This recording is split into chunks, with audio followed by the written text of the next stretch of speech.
میں ایک جاننے والے کے گھر گیا تو وہاں ایک بڑا سبق آموز قصہ رونما ہوا جو آپ کے گوش گزار کرنا چاہتا ہوں۔ میں ان کے ڈرائنگ روم میں جا کر بیٹھا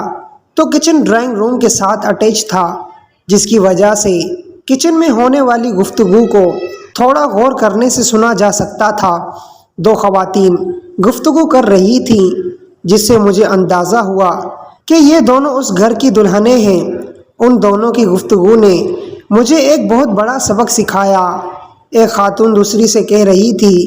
کہ تم پر کتنا ظلم ہوتا ہے، سارا دن تم سے گھر کے کام کرواتے رہتے ہیں، ہر کوئی تمہیں نوکر کی طرح سمجھتا ہے، شاید اس لیے کہ تم مڈل کلاس فیملی سے تعلق رکھتی ہو، اور مجھے دیکھو، گھر میں سارا دن رانیوں کی طرح راج کرتی ہوں، کوئی مجھے کچھ نہیں کہتا، جس کو کام ہوتا ہے وہ تمہیں کہتا ہے، تمہیں ان لوگوں نے گھر کی نوکرانی بنا رکھا ہے، تم اپنے شوہر کو کیوں نہیں بتاتی یہ سب؟ دوسری خاتون نے انتہائی خوبصورت جواب دیا۔ اس نے کہا، مجھے اس بات پر فخر ہے کہ گھر کے افراد ہر کام کے لیے میرا انتخاب کرتے ہیں، کیونکہ مجھے ان کے کام کرنے سے خوشی محسوس ہوتی ہے، اور جب میں اس گھر کے کاموں کو اپنا سمجھ کر کرتی ہوں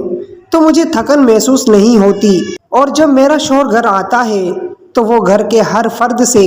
میرے لیے تعریف کلمات سنتا ہے تو مجھ سے خوش ہو جاتا ہے، اور میرے شوہر کے چہرے پر آنے والی وہ خوشی میرے دن بھر کی تھکن کو پل بھر میں ختم کر دیتی ہے، اور پھر میں اللہ کا شکر ادا کرتی ہوں۔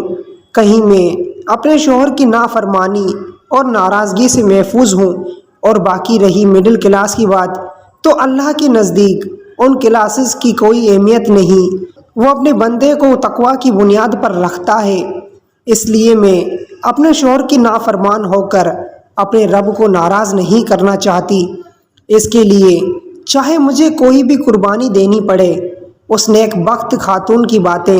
سنی تو یقین ہو گیا کہ لازماً اس خاتون کی تربیت کے پیچھے کسی عظیم خاتون کا ہاتھ ہے، جس نے اپنی بیٹی کو ایسے اعلیٰ اخلاق سے مزین کیا۔